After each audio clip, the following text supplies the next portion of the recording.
N'écris pas. Je suis triste et je voudrais m'éteindre. Les beaux étés sans toi, c'est la nuit sans flambeau. J'ai refermé mes bras qui ne peuvent t'atteindre, et frapper à mon cœur, c'est frapper au tombeau. N'écris pas. N'écris pas. N'apprenons qu'à mourir à nous-mêmes.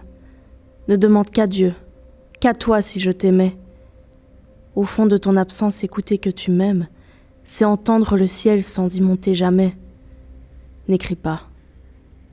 N'écris pas. Je te crains.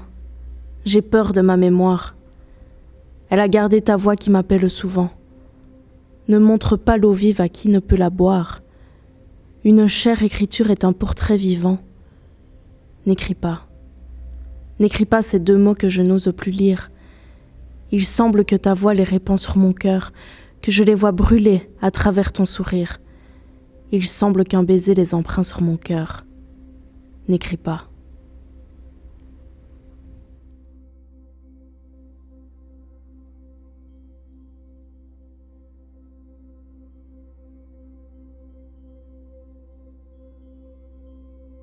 Les 4 strophes de ce poème ont été publiées en 1860 dans un recueil intitulé Poésie inédite.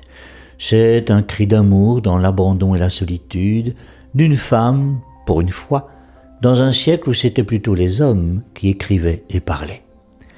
Cette femme, c'est Marceline Desbordes-Valmore, disparue en 1859 à l'âge de 73 ans, un an avant la parution de ce texte aujourd'hui très célèbre. Le plus célèbre sans doute dans l'œuvre de cet autodidacte qui écrivit toute sa vie et beaucoup. D'ailleurs, l'existence de cette femme fut un carrousel de malheurs et d'aventures improbables qui en disent long sur une époque qui était sans pitié pour les femmes.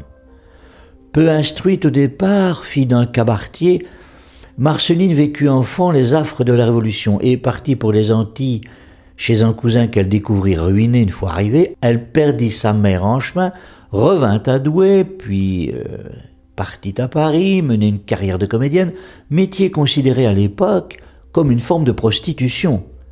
D'ailleurs, tombée amoureuse, elle ne put se marier avec celui qu'elle aimait, comme on pouvait s'y attendre.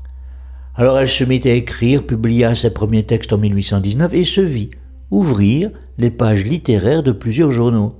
Elle abandonna par la suite sa carrière d'actrice pour se consacrer exclusivement à l'écriture.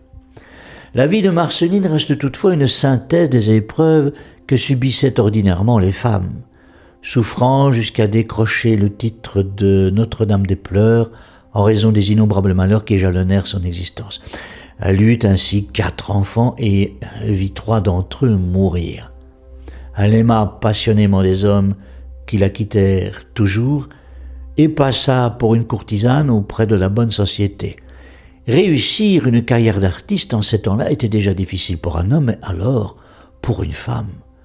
Notre poétesse fut toutefois reconnue peu à peu, même récompensée. Notre poème, lui, est la plainte déchirante d'une amoureuse abandonnée. Il concentre en lui les qualités d'une œuvre romantique dont les contemporains de Balzac à Baudelaire admirèrent le ton spontané. Comme ailleurs, on y apprécie la sensibilité complète d'une femme qui fut certes amante, mais aussi mère, amie et artiste.